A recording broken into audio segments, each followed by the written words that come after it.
What's up everyone, welcome to your 5th networking tutorial, and in this tutorial we're going to be going over the data link layer.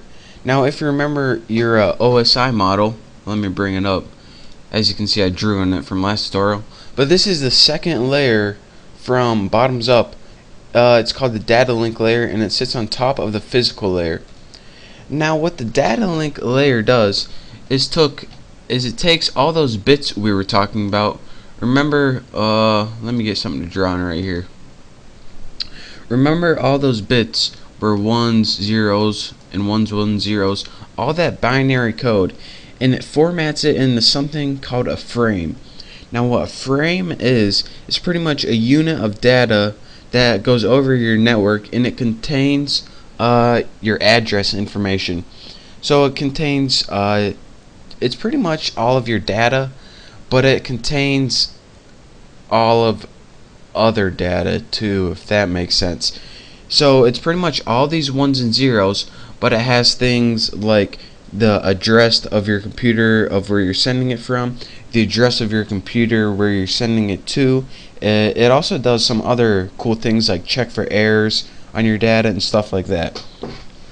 So, for example, what we have going on so far is a connection between one computer to another, and remember, the cable between it is called the physical layer. Physical layer is pretty much anything you can touch.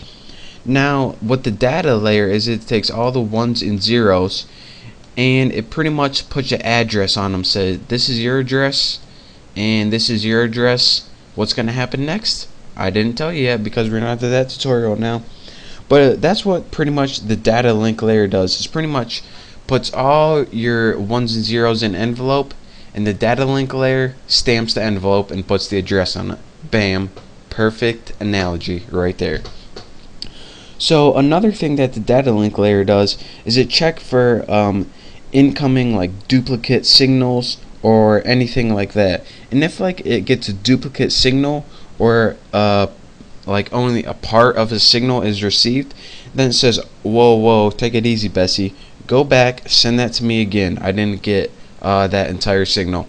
And this might be because like again, let me get rid of this. Come on, delete. If you can remember from the last tutorial, I had something like an analog wave that had different waves like this, and you can have something called interference, and this can be like interference from outside radio stations, a radio in your house, a microwave, even a ceiling fan or something like that. So if you get interference in any of these, then the data layer link's job is to say, alright, go back, send that to me again. And also another thing it does, as I said before, is get the address of one computer to another, and this is called the MAC address or physical address. So if you're wondering, alright, well, what the heck are you talking about? This is well, let me just show you. Let's see if I can find it on my computer. Accessories, command prompt right here. Now let's go to cd /. Now hopefully you guys can see this. Now I'm not going to show you guys my actual address on my computer because I don't want anyone trying to send me crap through my network. But pretty much to find all your information, go to your command prompt right here, type in cd, and then go to / like that, and this will take you to your root command. Actually, you don't even need to do that, but always a good idea. Next, type in IP config space /all, and make sure, I don't know if that's a front slash, I guess. Then press enter. Now once you press enter, this is going to list all of your address that your data link layer uses. Now I'm not showing you guys, there's actually stuff on the right side of here, but I'm not going to show you guys what any of that is. And your physical address is the address that your that's the one your data link layer uses. It actually uses all these addresses right here.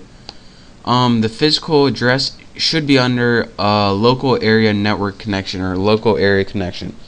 So that is pretty much the addresses that the data link layer uses. That's just a nice little side note. You don't really need to know that.